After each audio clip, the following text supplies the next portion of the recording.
नमस्कार, जय हिंद, जय भारत। विश्व की विभिन्न परिस्थितियों को देखते हुए, विश्व के विभिन्न प्रकार से परिस्थितियों को देखते हुए अभी जो इस समय ज्वलंत जो विषय चल रहा है वह है इज़राइल, हमास। तो कहने का तात्पर्य यह है कि हमास ने हमला किया, इज़राइल पर हमला किया, लेकिन इज़राइल पर हमला करके हमास क्या कुछ प्राप्त करना चाहता था, इसके बारे में हम आपसे बात करेंगे। अपने आदत के मुताबिक, अपने चरित्र के मुताबिक, अपने चरित्र के अनुसार ये सब बात हमास को मैं आपके समक्ष प्रस्तुत करता हूँ। पहले एक बार फिर कतर बिचौलिया बना और इज़राइल को इस बात पर राजी करने में सफल रहा कि वह कुछ दिन के लिए ही सही हमास पर हमले बंद कर दे। लंबी बातचीत चली और सुलह हुई कि इज़राइल 4 दिन के लिए हमले रोकेगा।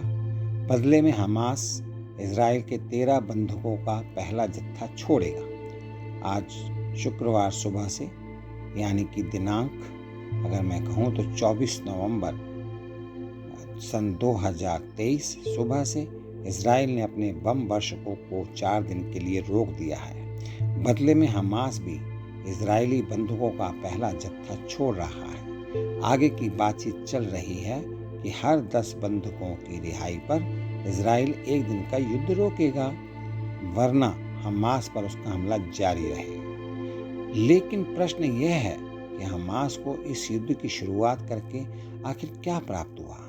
वो क्या चाहता था? वो क्या हासिल करना चाहता था? इसके लिए मीडिया की जांच पड़ताल में यह बात सामने आई है कि हमास ने बहुत ही सुनियोजित प्रकार से दिनांक 7 अक्टूबर सन 2023 को इज़राइल पर अचानक हमला किया था। उसके लिए वो कई महीनों से न सिर्फ तैयारी कर रहे थे, बल्कि इज़राइल को भी चकमा भी दे रहे थे।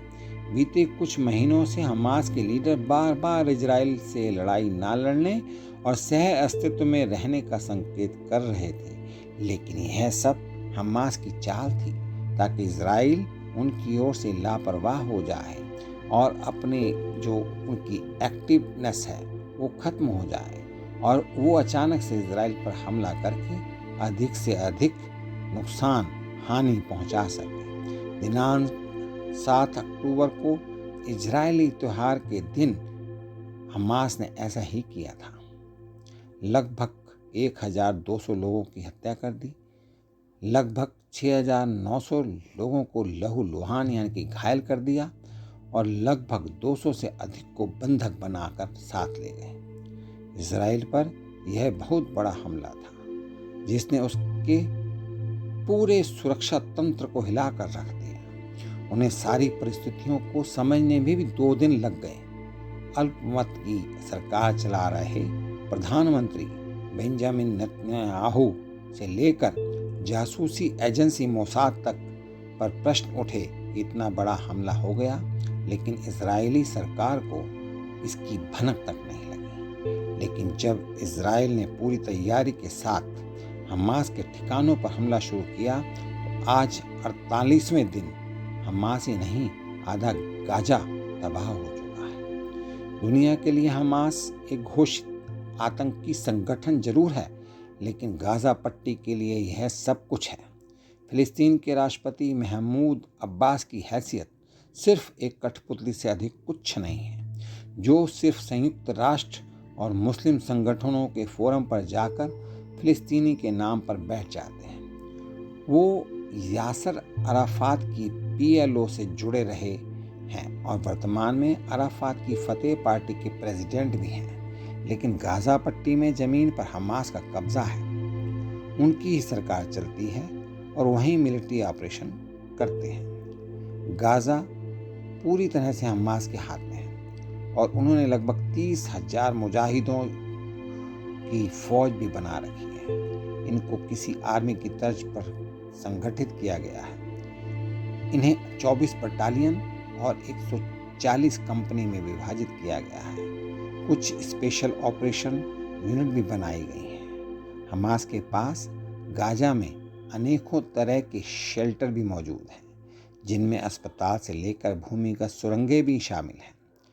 इसका मतलब साफ है कि हमास इजराइल से लड़ने के लिए ही बना है और यह इससे कभी पीछे नहीं हटने वाला है। कहा तो यह भी जाता है कि यासिर अराफात की पार्टी को कमज़ोर करने के लिए ही वहाँ की जासूसी कंपनी मोसाद ने रेडिकल इस्लाम पर चलने वाले मुस्लिम ब्रदरहुड से नाराज अहमद यासीन को अपने साथ मिलाकर हमास की बुनियाद डलवाई थी। अर्थात इजराइल ने ही हमास की नींव डाली थी।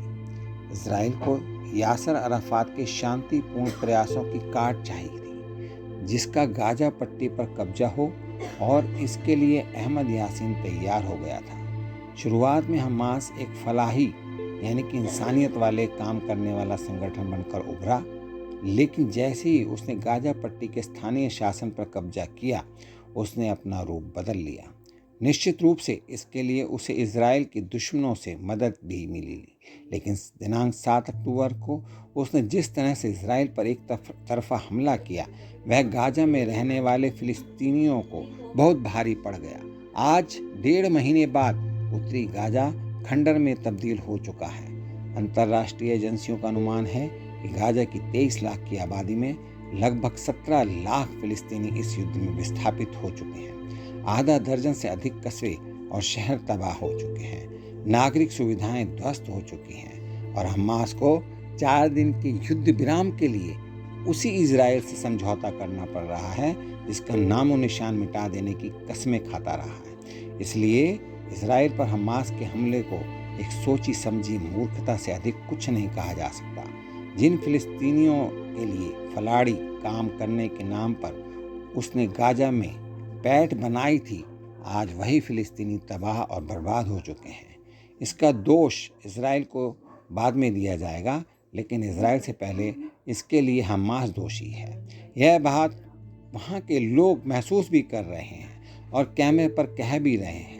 इस समय हमास और उसके समर्थक फिलिस्तीनियों का हाल उस नाराज आदमी की तरह हो गया है, जिसे बंटवारे में बकरी मिल रही थी तो ऊँट की जिद करके बैठ गया, लेकिन झगड़ा बढ़ा तो उसे ना ऊँट मिला ना बकरी। उसके पास पहले से जो मुर्गी थी वह भी हाथ से जाती हुई दिख रही है। इजराइल के साथ जिस 2 नेशन चार्टर को हमास फॉलो करता है, उसको पाने का तरीका ही है तो बिल्कुल नहीं हो सकता जो हमास ने अपनाया है। तो इस सभी चर्चा के पीछे मैं आपके समक्ष अपने विचार तो प्रस्तुत नहीं करना चाहूँगा। ये सारगर्भित मेरे विचार थे। आशा है इन विचारों को सुन करके आप समझ सकते हैं कि किस प्रकार से इजराइल और हमास आपस में संबंध बनाए हुए हैं, किस प्रकार से इजराइल ने हमास का जो ये बेस है, नींव है, वो हमास ने ही डाली थी। इन्हीं शब्दों के साथ मैं आपसे विदा लेता हूँ। आपकी सभी परिवारजनों के लिए शुभकामनाओं के साथ आपका बहुत बहुत धन्यवाद। नमस्कार। जय हिंद, जय भारत।